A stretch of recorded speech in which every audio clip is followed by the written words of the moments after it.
우리 시간 다 같이 하나님 앞에 묵상으로 기도드리면서 주일 오전 하나님 앞에 예배하는 예배의 자리로 함께 나아가도록 하겠습니다. 함께 기도드리겠습니다.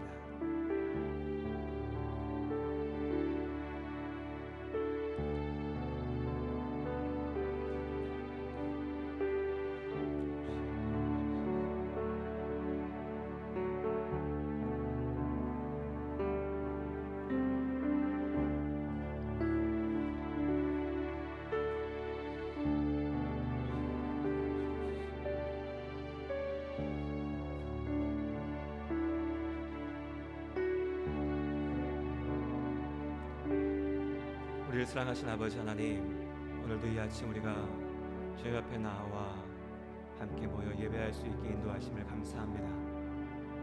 영과 진리로 주님 앞에 서는 이 시간, 하나님께서 우리의 마음의 중심을 붙잡으시고 세상을 창조하시고 우리를 구원하신 하나님께 온전한 영광을 돌리며 하나님의 위로를 구하고 주님 앞에 우리의 삶을 세우는 시간으로 축복하여 주시옵소서. 하나님께서 우리 예배 가운데 함께 하시고 인도하실 줄 믿으며 우리를 사랑하시는 예수님의 이름으로 기도드립니다. 아멘.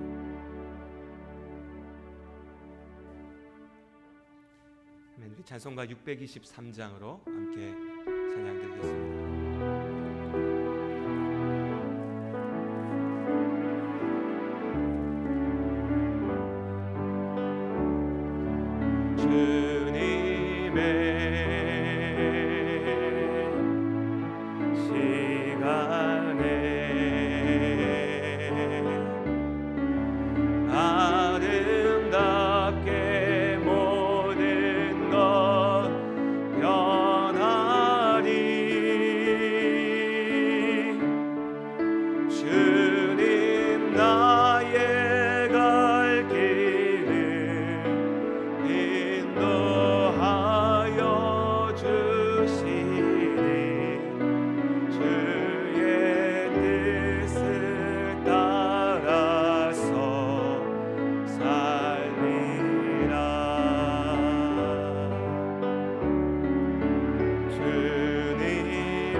찬송가 뒷면에 교동문 71번 이사야 55장의 말씀을 함께 읽도록 하겠습니다.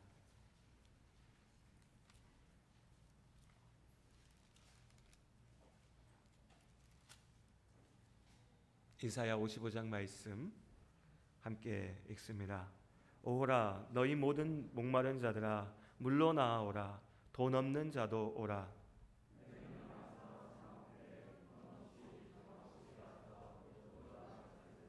너희가 어찌하여 양식이 아닌 것을 위하여 은을 달아주며 내게 듣고 들을지어다. 그리하면 너희가 좋은 것을 먹을 것이며 너희는 귀를 기울이고 내게로 나와 들으라. 내가 너희를 위하여 영원한 언약을 맺으리니 너희는 여호와를 만날 만한 때에 찾으라. 악인은 그의 길을, 불의한 자는 그의 생각을 버리고 여호와께로 돌아오라. 우리 하나님께로 돌아오라. 그가 너그럽게 용서하시리라. 아멘. 아멘. 우리 시간 사도신경으로 우리 믿음을 함께 고백하시겠습니다. 전능하사 천지를 만드신 하나님 아버지를 내가 믿사오며 그 외아들 우리 주 예수 그리스도를 믿사오니 이는 성령으로 잉태하사 동정녀 마리아에게 나시고 본디오 빌라도에게 고난을 받으사 십자가에 못 박혀 죽으시고 장사한 지 사흘 만에 죽은 자 가운데서 다시 살아나시며 하늘에 오르사 전능하신 하나님 우편에 앉아 계시다가 저리로서 산자와 죽은 자를 심판하러 오시리라. 성령을 믿사오며 거룩한 공회와 성도가 서로 교통하는 것과 죄를 사하여 주시는 것과 몸이 다시 사는 것과 영원히 사는 것을 믿사옵나이다. 아멘. 아멘. 우리 찬송가 337장으로 하나님께 영광 돌리겠습니다.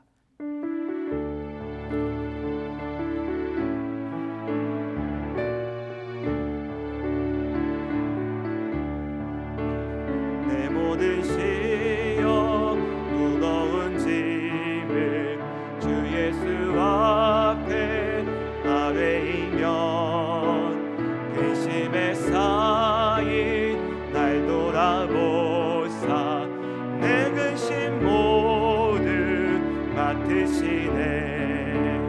무거운 짐을 나 홀로 지고 견디다 못해 쓰러질 때 불쌍히 여겨 구원해 주리. 은혜의 주님 오직 예수. 내 모든 괴로움 닥치는 환난 주 예수 앞에 아뢰이면 주께서 친히 날 구해 주사 넓으신 사랑 베푸시네. 무거운 짐을 나 홀로 지고 견디다 못해 쓰러질 때 불쌍히 여겨 구원해 주리. 은혜의 주님 오직 예수. 내 짐이 점점 무거워질 때 주 예수 앞에 아뢰이면 주께서 친히 날 구해 주사 내 대신 짐을 져주시네. 무거운 짐을 나 홀로 지고 견디다 못해 쓰러질 때 불쌍히 여겨 구원해 주리. 은혜의 주님 오직 예수. 마음의 시험 무서운 죄를 주 예수 앞에 아뢰이면 예수는 나의 능력이 되사 세상을 이길 힘주시네. 무거운 짐을 나 홀로 지고 견디다 못해 쓰러질 때 불쌍히 여겨 구원해 주리. 은혜의 주님 오직 예수. 세상을 살아가면서 우리가 부딪히는 많은 문제들이 있습니다. 어려움들이 있고 오늘 찬양 고백처럼 시험과 짐이 있습니다. 근데 그 시험과 짐을 어떻게 해결할지에 대한 답을 엉뚱하게 찾을 때가 많습니다. 그저 내가 무언가를 시도해서 계획해서 도전해서 노력해서 나에게서 답을 찾을 때 우리는 끝없는 시험과 끝없는 짐에서 헤어날 수가 없습니다. 하나님께서 우리에게 약속하십니다. 우리의 짐을 주께서 대신 지시겠다고. 그 그 짐을 주께 맡기고 기도하며 나아갈 때 하나님께서 우리의 삶을 인도하시고 참된 평안과 축복의 자리로 이끄실 줄로 믿습니다. 우리 주님 앞에 우리 삶의 문제를 맡기며 기도하기 원합니다. 예배 가운데 하나님 앞에 기도하는 시간, 하나님께서 우리 기도 가운데 역사하십니다. 우리 함께 하나님께 기도드리겠습니다. 아버지 하나님, 주님께 기도하는 이 시간, 우리의 마음을 주님 붙잡으시고 주께 간구하는 그 기도의 제목들 가운데 주님께 주시옵소서.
삶을 지키시고 인도하시는 하나님, 하나님께서 우리의 기도 가운데 함께 하심을 믿기에 고백합니다. 우리의 기도 가운데 역사하여 주시옵소서. 예수님의 이름으로 기도드립니다. 아멘.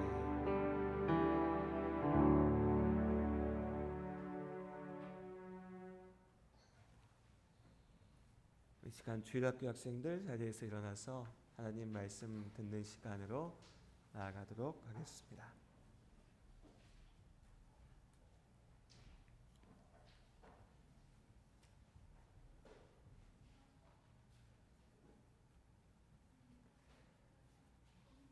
그리고 우리 이 시간에 주님 가르쳐 주신 주기도문으로 함께 기도드리신 이후에 김현모 장로님께서 나오셔서 교회를 대표해서 예배를 위해서 기도해 주시고 한영미 집사님께서 하나님의 말씀을 읽어 주시겠습니다. 우리 같이 시간 주기도문으로 함께 기도드리겠습니다. 하늘에 계신 우리 아버지여, 이름이 거룩히 여김을 받으시오며 나라가 임하시오며 뜻이 하늘에서 이루어진 것 같이 땅에서도 이루어지이다. 오늘 우리에게 일용할 양식을 주시옵고 우리가 우리에게 죄 지은 자를 사하여 준 것 같이 우리 죄를 사하여 주시옵고 우리를 시험에 들게 하지 마시옵고 다만 악에서 구하시옵소서. 나라와 권세와 영광이 아버지께 영원히 있사옵나이다. 아멘. 우리를 택하여 부르시고 찬양 삼아주신 하나님, 주님의 그 크신 사랑과 우리를 감사합니다. 지난 한 주간도 저희를 주님의 은혜 가운데 보호하여 주시고 성령 안에서 인도하여 주심을 감사합니다. 이 시간 아버지의 사랑하는 백성들이 온 마음과 온 정성을 다해 하나님을 찬양하며 예배하오니 기뻐받아 주시옵소서. 이 시간도 여러 곳에서 여러 모양으로 예배하는 주의 백성들과 함께하여 주시옵소서. 교회의 모든 기관들을 주님께서 지켜주시고 주님이 오시는 그날까지 주의 복음을 증거하게 하시옵소서. 아버지의 교회를 통하여 우리들의 가정과 삶이 치료되고 회복되게 하시고 믿음의 다음 세대가 하나님의 뜻 안에서 잘 세워질 수 있도록 하여 주시옵소서. 이 여름의 시대에 믿음의 참된 지혜와 은혜와 능력을 주시고 온 성도가 어떤 상황에서도 오직 주님만을 붙들고 바라보며 주님께서 주시는 성령의 능력으로 살게 하여 주시옵소서. 이 시간 단위에 세우신 거룩한 주의 종을 강하게 붙들어 주시고 영육가 안에 강건함을 주시옵소서. 이 시간 생명의 말씀이 선포되게 하시고 오직 주님만 증거되게 하여 주시옵소서.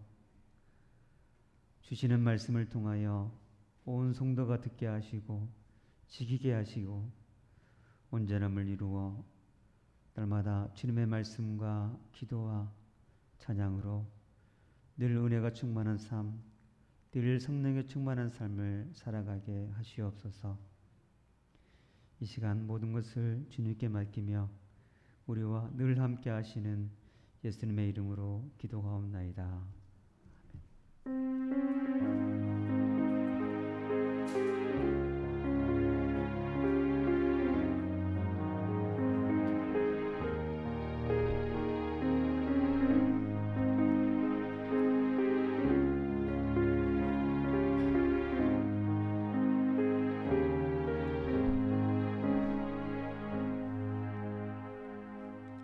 성경 봉독하겠습니다. 오늘의 말씀은 신약 로마서 14장 7절에서 9절 말씀입니다. 제가 가진 성경으로 신약 258페이지에 있습니다. 봉독하겠습니다. 우리 중에 누구든지 자기를 위하여 사는 자가 없고 자기를 위하여 죽는 자도 없도다. 우리가 살아도 주를 위하여 살고 죽어도 주를 위하여 죽나니 그러므로 사나 죽으나 우리가 주의 것이로다. 이를 위하여 그리스도께서 죽었다가 다시 살아나셨으니 곧 죽은 자와 산 자의 주가 되려 하심이라. 아멘. 기도하시겠습니다. 하나님, 주의 말씀 앞에 서는 이 시간 우리 마음의 중심을 주님 붙잡으시고 오직 겸손히 주의 말씀에 귀를 기울이게 하시고 그저 듣고 생각하고 머리에서 맴돌다 사라지는 것이 아니라 우리의 마음에 새겨지고 우리의 삶을 통해 증거되는 말씀이 될 수 있도록 성령께서 역사하여 주시옵소서. 예수님의 이름으로 기도드립니다. 아멘.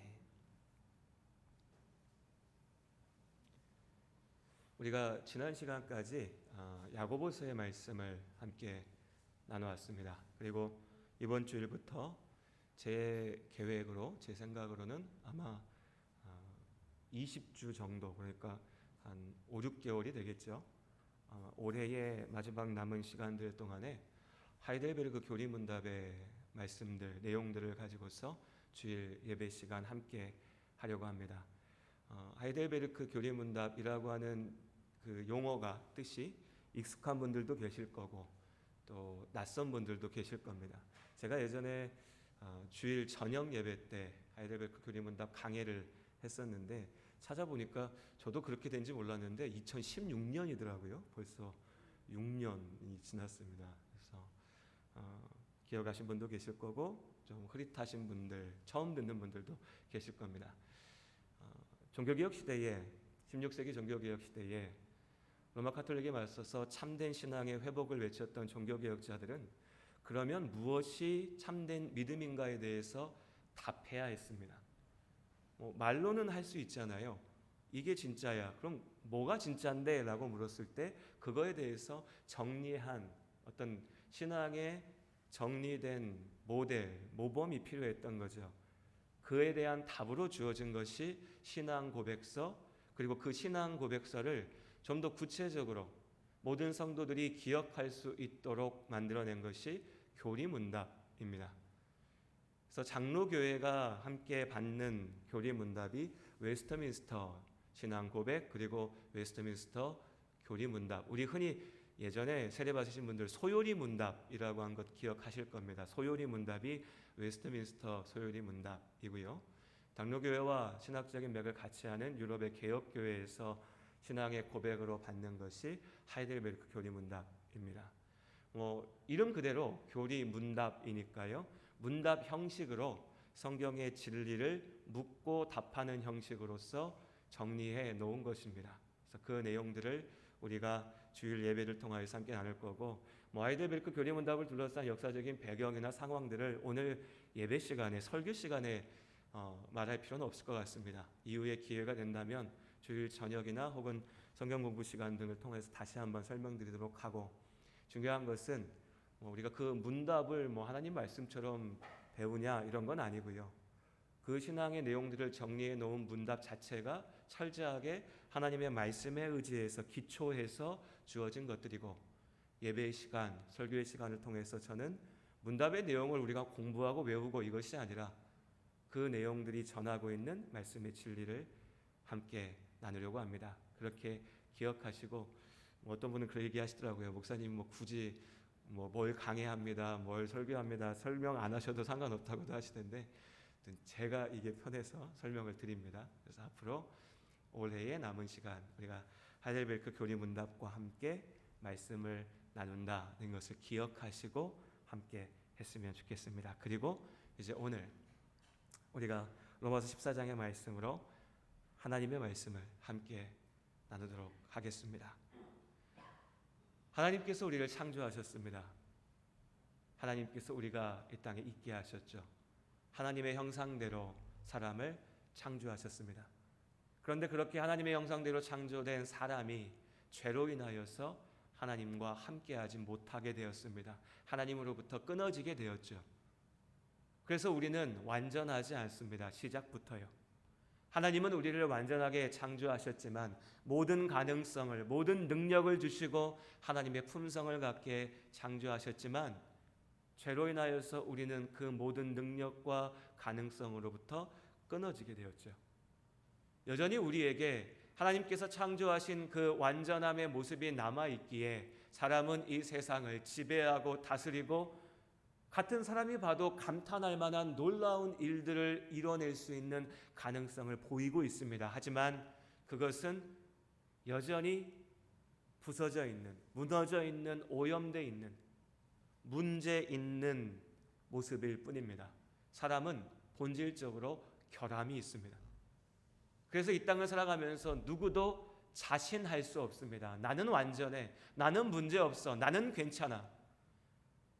스스로 그렇게 주문 외우듯이 외우고 스스로 만족하며 살 수 있다면 그것도 별 문제 아닐 수 있겠지만, 그러나 그 모든 것이 착각일 뿐 우리 모두가 이 세상을 살아가면서 큰 문제의 아픔에 부딪히게 되죠. 본질적인 결핍으로부터 완전한 사람은 아무도 없으니까요. 그래서 우리 모두가 위로를 찾습니다.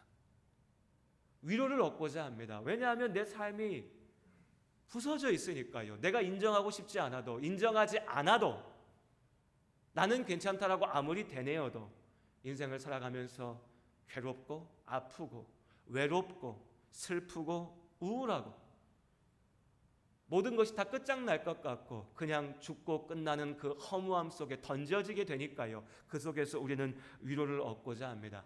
어떤 어려운 신학적인 이해나 설명이 아니더라도 우리가 경험적으로 알고 있는 문제입니다. 인생 살아가면서 우리는 날마다 부딪히는 거죠. 오늘은 잠시 기뻤지만 내일은 다시 괴롭습니다. 오늘 잠시 만족스러웠더라도 다시 저녁이 오면 채워지지 않는 갈급함에 불평이 생기고 아픔이 생기고 눈물 흘리게 되는 것이 우리 삶이죠. 인생이란 게 이렇게 고된 겁니다. 그 속에 우리의 힘은 한계가 있죠.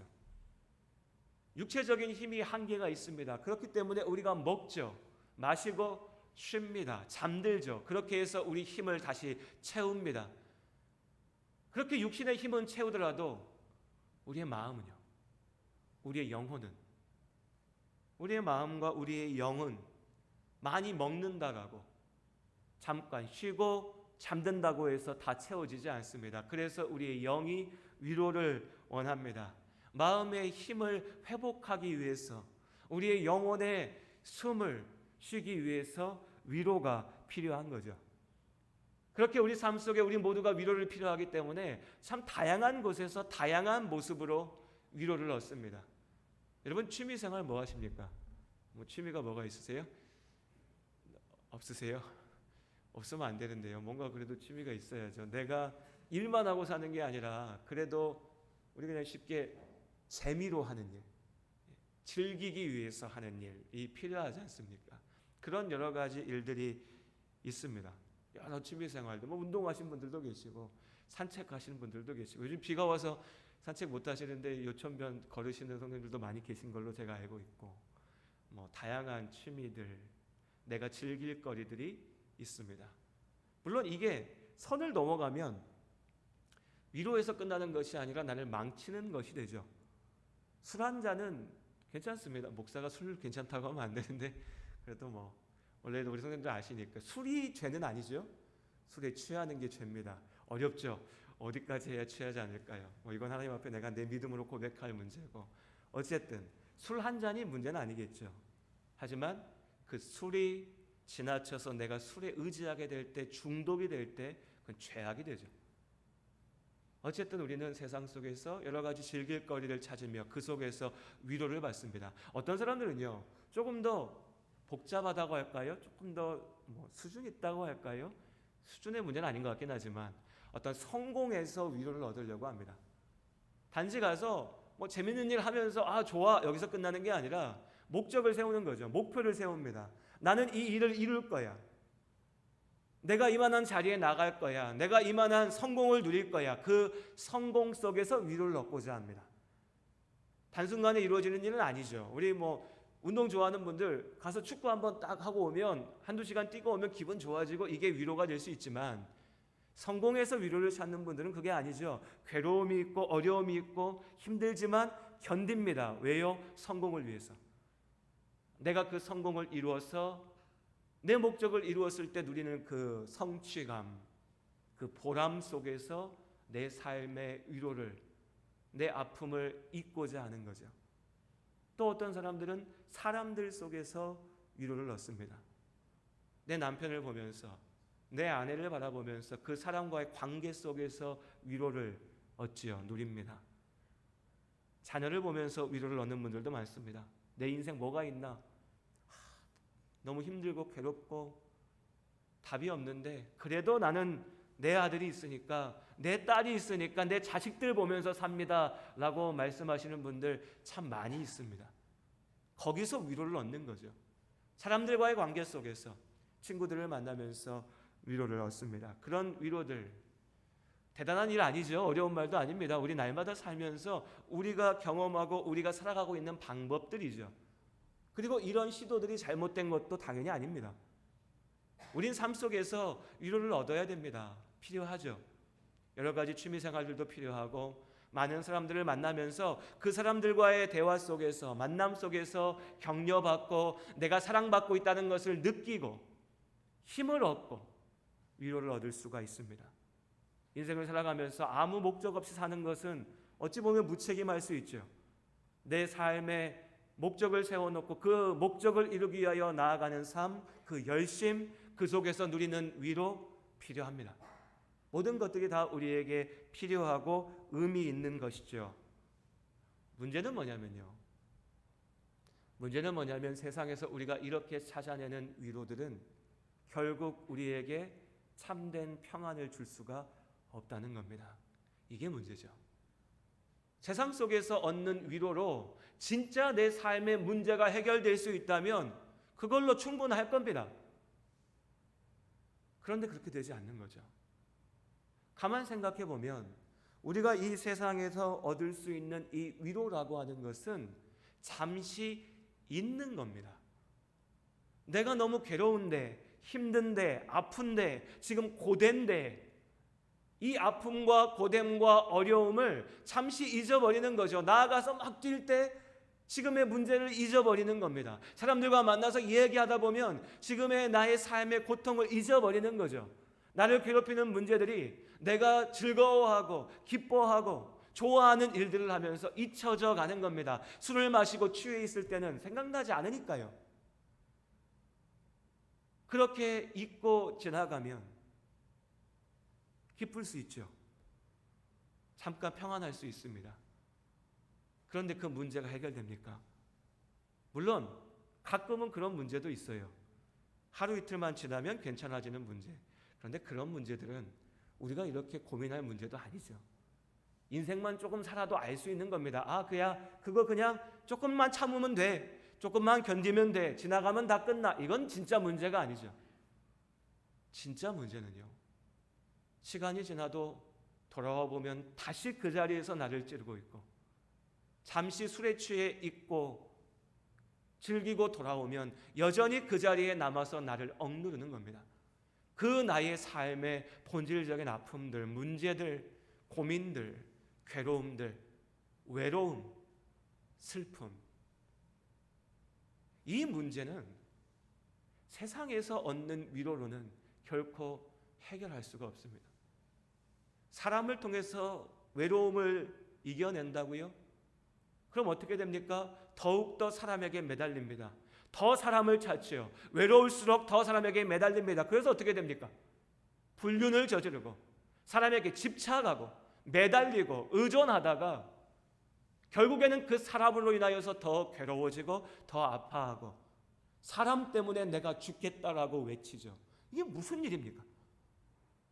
자녀를 사랑한다라고 하는데 어느 순간부터 사랑하는 건지 그 자녀가 없으면 내가 살 수 없는 건지 구별이 되지가 않습니다. 그리고 나중에는 내가 아이를 사랑한다고 하고 내가 내 아들, 딸을 사랑한다고 하는데 그 사랑이 그 아들, 딸을 망치고 괴롭히고, 그들의 인생에는 거꾸로 나의 부모가 나에게 고통이고 아픔이라고 얘기합니다.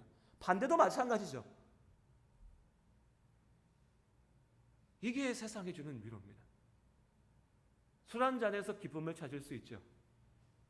그런데 한 잔에서 멈출 수 있습니까? 한 잔이 두 잔, 10잔, 어느 순간엔 취하지 않으면 견딜 수 없는 모습이 되고, 이제는 우리 사회도 더 이상 술에서 끝나는 게 아니라 마약을 쫓아가는 그런 시대, 그런 삶, 그것이 우리가 세상에서 찾는 위로입니다. 그 속에서 우리는 하나님께서 주시는 하나님의 위로를 봅니다. 하나님의 위로는 세상의 위로와 다르죠. 당장의 잠시의 문제를 해결하는 것에 그치지 않고 우리 삶의 가장 본질적인 부분을 만지십니다. 지금 나한테 돈이 필요합니다. 돈 좀 주세요. 내 몸이 아파서 문제입니다. 사람들이 나와 함께하지 않아서 내가 외로워요 라고 할 때 돈을 주시고 사람과 함께하게 하시고 건강을 주셔서 해결하시는 것을 넘어서 그 모든 문제가 생기게 되는 가장 본질적인 문제에 대한 답을 주시죠. 이것이 하나님께서 우리에게 주시는 위로입니다. 하이델베르크 교리문답 1문답에서는 하나님께서 주시는 이 위로를 성부와 성자와 성령의 사역으로 나누어서 우리에게 전합니다. 먼저 성자 예수님께서 십자가에서 나의 죄를 위하여, 나의 죄를 대신하여 죄 없으신 주님께서 십자가에 달려 죽으심으로 우리의 죄의 값을 치르시고 우리를 죄의 권세에서 해방시키신 줄로 믿습니다. 그로 인하여 우리는 더 이상 죄의 자녀가 아니라 죄악에서 헤어나올 수 없는, 내가 무슨 짓을 해도 결국에는 죄로 갈 수밖에 없는 그런 존재가 아니라 예수님의 그 십자가의 능력에 힘입어 하나님의 자녀가 되는, 하나님의 자녀로 살 수 있는 힘을 얻게 된 줄로 믿습니다. 이것이 예수 그리스도 안에 하나님께서 우리에게 주신 하나님의 위로이고 하나님의 축복이죠. 우리는 하나님의 자녀로 살아갑니다. 또한 하늘에 계신 우리의 아버지 성부 하나님께서 이 땅을 살아가는 동안에 우리의 삶을 구체적으로 기억하시고 지키십니다. 모든 것이 합력하여 선을 이루게 하시죠. 내가 너 구원했으니까 이제 너는 예수 그리스도의 은혜로 하나님의 자녀가 되었으니까 세상은 네 힘으로 네가 알아서 살아라고 말씀하시고 버려두신 게 아니라 날마다 우리의 삶 속에 하나님께서 함께 하시고 날마다 우리의 삶을 하나님께서 인도하신 줄로 믿습니다. 우리가 필요할 때, 우리가 구할 때, 기도할 때 하나님께서 우리의 기도 가운데 역사하시고 하나님의 능력으로 채우신 줄로 믿습니다. 우리의 문제는 기도하지 않는 것이지, 우리가 기도할 때는 우리가 간절히 간구할 때 하나님께서 분명하게 우리의 기도 가운데 역사하실 줄로 믿습니다. 그리고 성령 하나님께서 이 땅을 살아가는 모든 순간 동안 지금도 우리 가운데 성령께서 함께 하십니다. 우리의 마음에 함께 하시는 성령께서 하나님을 바라보게 하시고, 세상의 사람들이 하나님이 어딨냐, 내 눈에 하나님이 보이면 믿겠다, 나에게 지금 당장 먹을 것을 주고 나에게 지금 당장 복을 주면 내가 하나님을 믿겠다라고 말하면서 조롱할 때, 그러나 우리는 우리 안에 함께 하시는 성령 하나님의 은혜를 경험하며 믿게 하시고 성령의 은혜 가운데 살 수 있도록 우리의 삶을 영원한 하나님의 나라 가운데 이끄시는 성령 하나님의 위로가 우리 가운데 있는 줄로 믿습니다. 이렇게 우리는 하나님의 위로로, 사람의 위로가 아니라 하나님의 위로 가운데 나아갑니다. 살아가죠. 그런데 오늘 말씀을 준비하며 이 고민을 하게 됐습니다. 왜 사람들은 하나님의 위로를 구하지 않을까? 새로운 말씀은 아니죠. 사실 우리가 이미 다 알고 있는 말씀입니다. 하나님께서 우리에게 주시는 이 위로, 참된 위로, 참된 생명과 참된 능력에 대해서요. 그런데 이 말씀이 우리에겐 너무나 분명하게 증거되고, 어찌 보면 신앙생활 오래 하신 분들, 교회 오래 다니신 분들은 정말 지겹도록 듣고 알고 있는데 왜 우리는 참으로 이 하나님의 위로에 의지하지 못할까? 왜 사람들은 하나님으로부터 위로를 구하지 않을까? 찾지 않을까? 답은 하나더라고요. 교만입니다. 교만. 교만이라고 하면 여러분 뭐가 떠오르세요? 머리에요? 교만이라고 하면 뭔가 좀 거들먹거리고, 야, 내가 제일 잘났어, 내가 다 알아, 내가 제일 똑똑해, 내가 당신들보다 더 나아, 좀 무례하고 잘난 척하는 이런 것을 우리는 교만이라고 생각합니다. 물론 그것도 교만이죠. 교만입니다. 근데 그런 건 좀 수준 낮은 교만이에요. 사실 우리가 고민해야 될, 오늘 말씀 가운데 함께 생각하려고 하는 교만은 그런 게 아닙니다. 그건 세상 사람들도 손가락질하는 수준 낮은 교만이죠. 잘난 척이죠. 추한 모습입니다. 진짜 교만은 그런 게 아닙니다. 우리 흔히 그런 얘기합니다.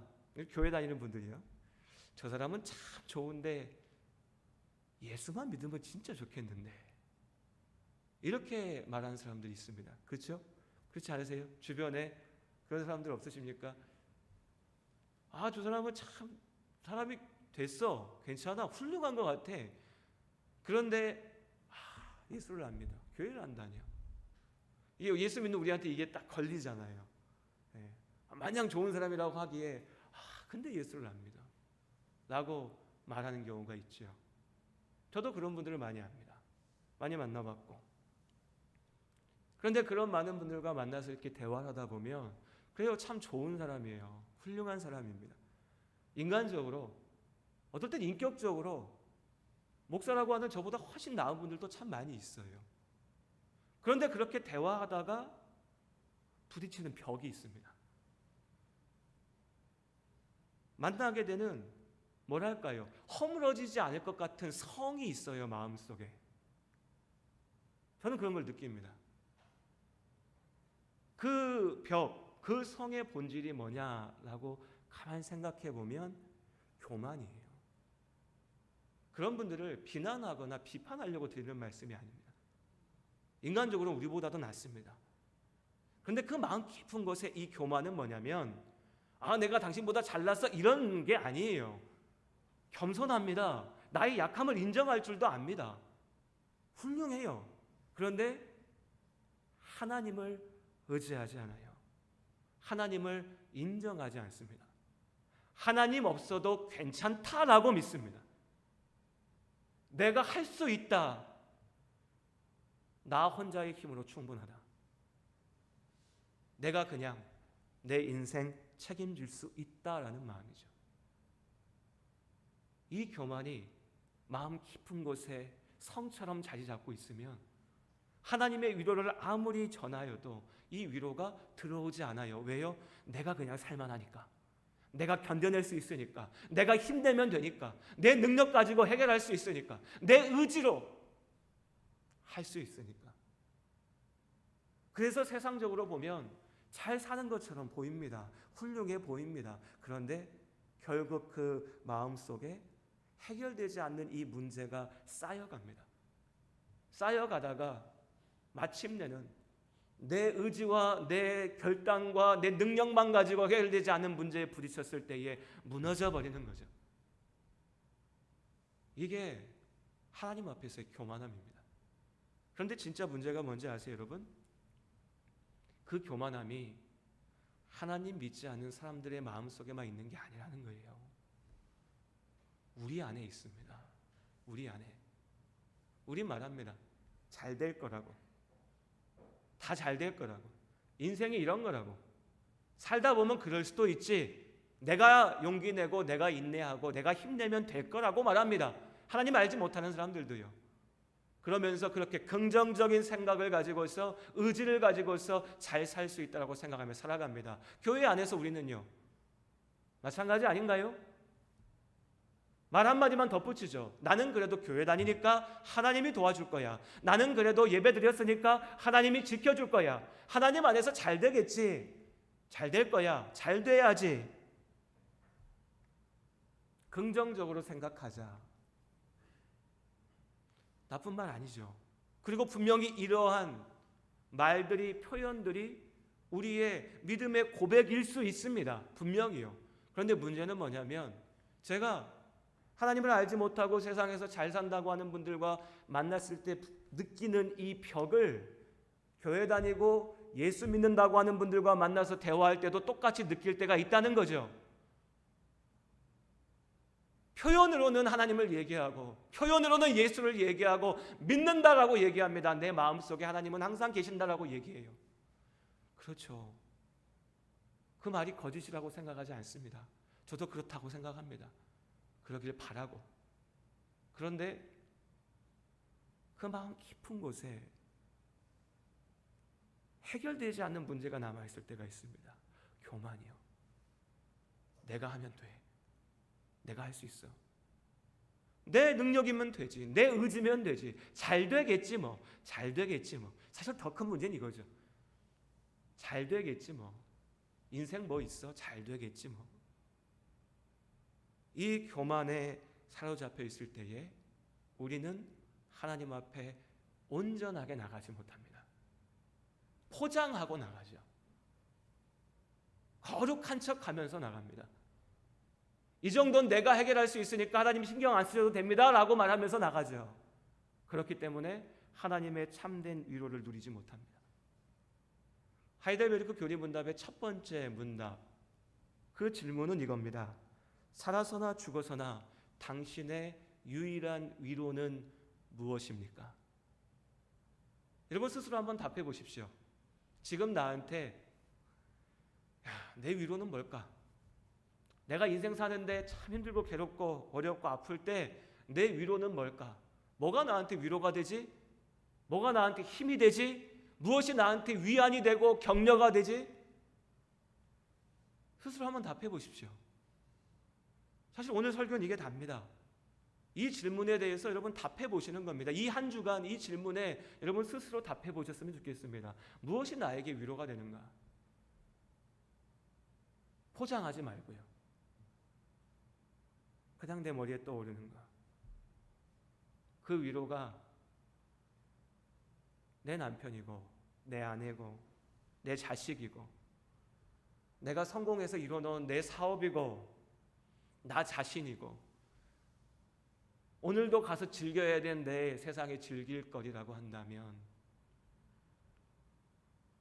난 무언가 잘못된 길을 걷고 있는 겁니다.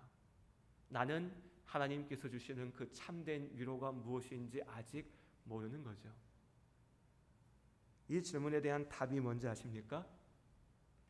답이 이것입니다. 내가 내 것이 아니요 몸과 영혼이 다 예수 그리스도의 것이라는 사실입니다. 오늘 로마서 14장 8절의 말씀, 우리가 너무 잘 아는 말씀입니다. 같이 한번 다시 읽어볼까요? 함께 읽겠습니다. 로마서 14장 8절입니다. 함께 읽습니다. 우리가 살아도 주를 위하여 살고 죽어도 주를 위하여 죽나니 그러므로 사나 죽으나 우리가 주의 것이로다. 아멘. 사나 죽으나 내가 하나님의 것이다. 이 분명한 말씀을 내가 온전히 아멘으로 고백할 수 있을 때에 비로소 하나님의 참된 위로가 무엇인지 경험할 수가 있습니다. 세상의 위로는 지금 나에게 있는 어려움과 아픔과 문제를 해결하는 겁니다.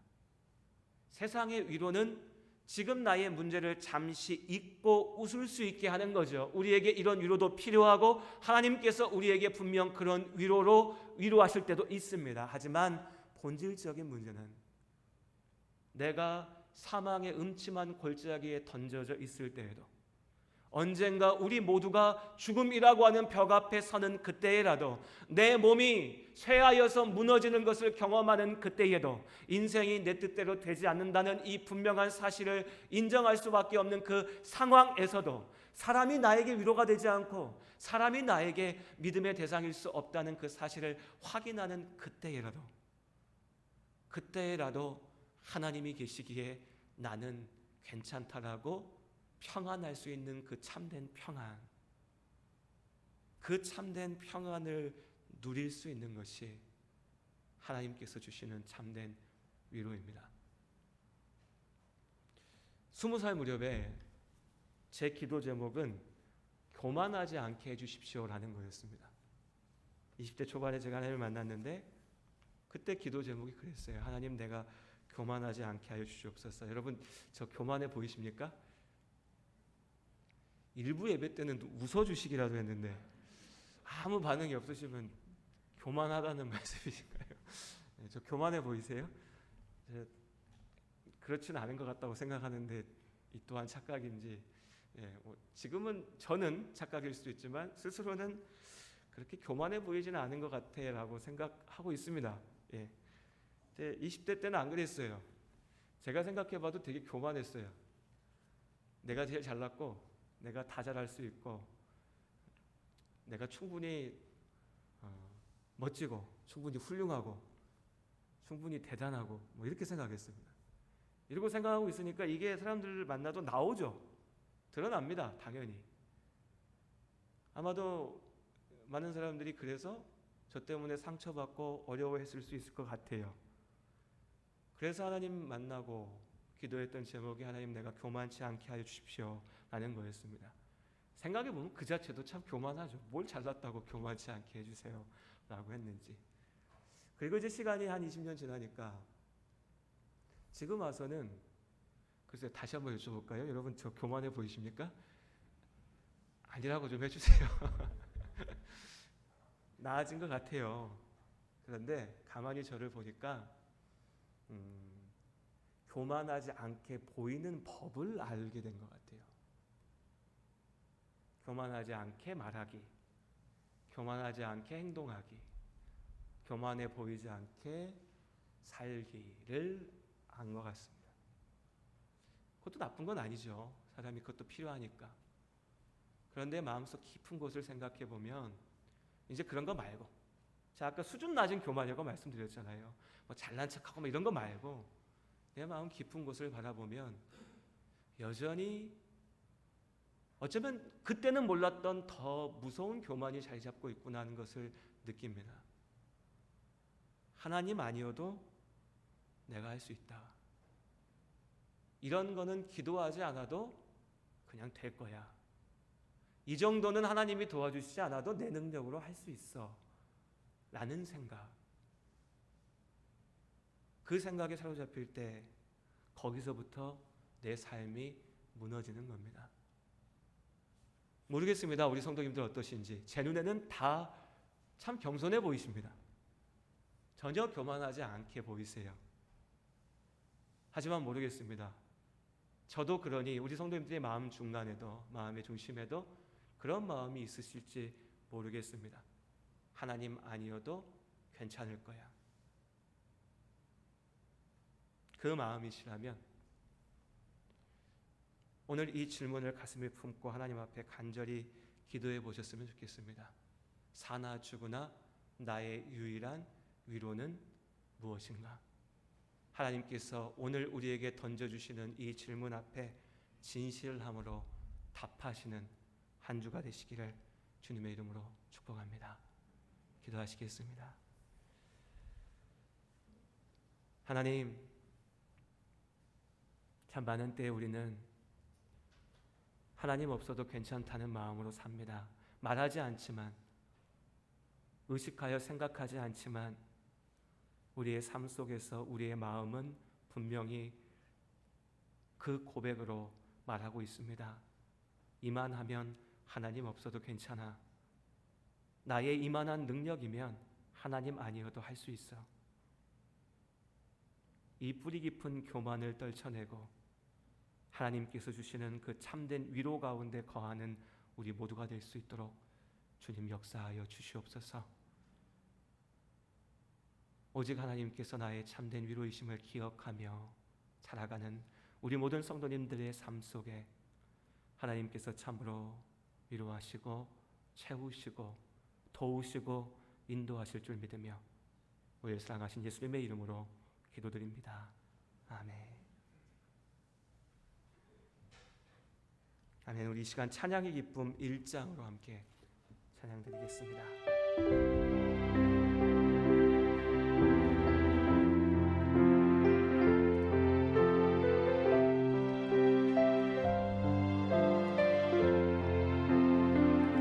괴로울 때 주님의 얼굴 보라. 평화의 주님 바라보아라. 세상에서 시달린 친구들아, 위로의 주님 바라보아라. 눈을 들어 주를 보라.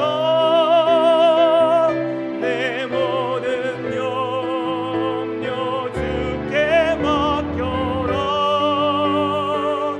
슬플 때에 주님의 얼굴 보라. 사랑의 주님 안식 주리라. 힘이 없고 내 마음 연약할 때 능력의 주님 바라보아라. 주의 이름 부르는 모든 자는 힘주시고 늘 지켜주시리. 눈을 들어 주를 보라. 내 모든 염려 주께 맡겨라. 슬플 때에 주님의 얼굴 보라. 사랑의 주님 안식 주리. 눈을 들어 주를 보라. 눈을 들어 주를 보라.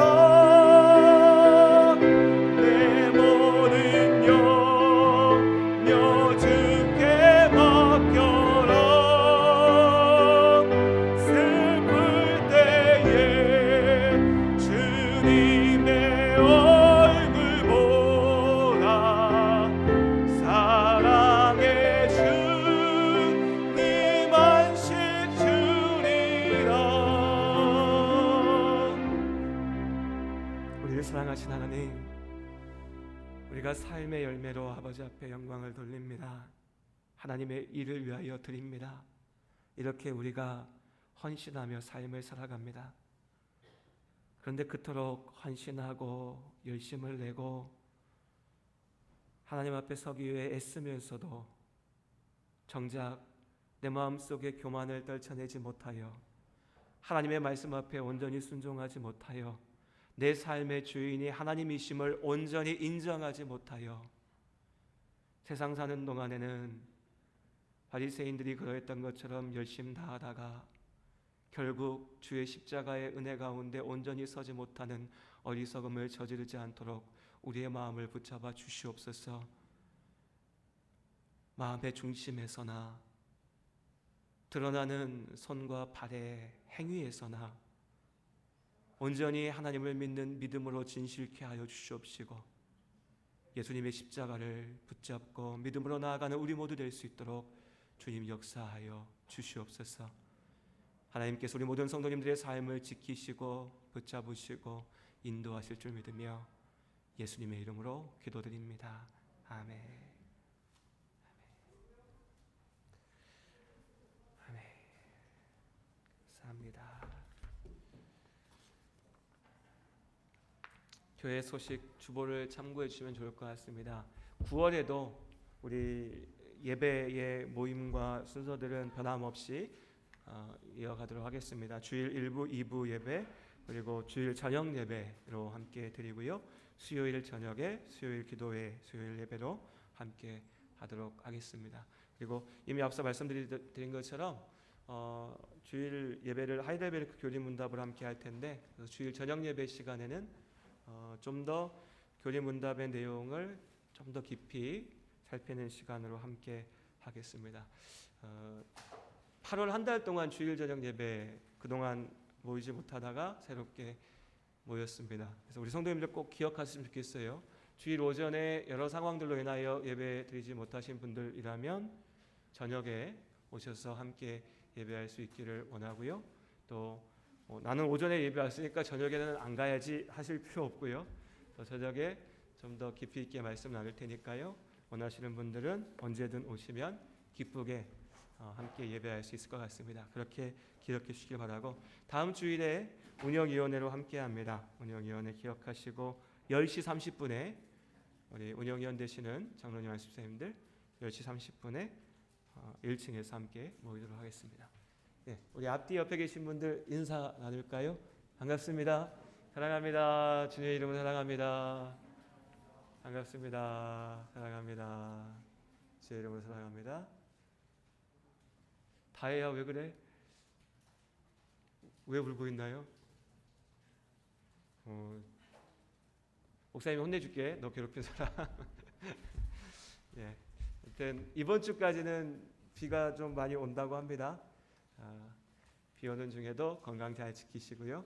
또 지금 계속해서 우리 선생님들 이제 매 주마다 이제 백신 새로 맞으시고 뭐 2차 접종하시고 하신 분들 계시는 걸로 알고 있습니다. 아무튼 너무 두려워하지 마시고 하지만 또 조심은 하시고 백신 맞고 또 막 일하러 가시고 뭐 어쩔 수 없는 상황이 있긴 하지만 그래도 좀 최대한 쉬시고요.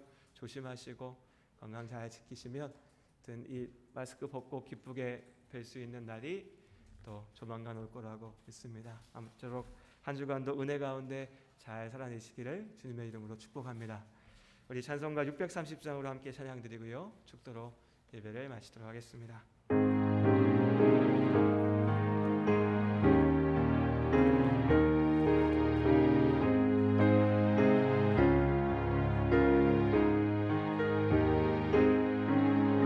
진리와 생명 되신 주 이 몸을 마시옵니다. 믿음과 소망 사랑에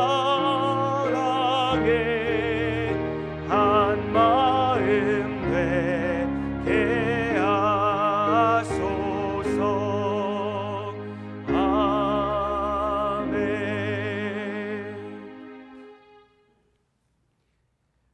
이제는 우리 주 예수 그리스도의 크신 은혜와 아버지 하나님의 한없는 사랑하심과 성령님의 역사하시는 능력이 오직 믿음으로 주님의 위로를 구하며 나아가는 우리 모든 성도님들의 삶 가운데에 우리에게 축복으로 주신 가정 위에 우리가 함께 지켜가는 예담 교회 위에 이제부터 영원토록 함께 하시기를 축원하옵나이다.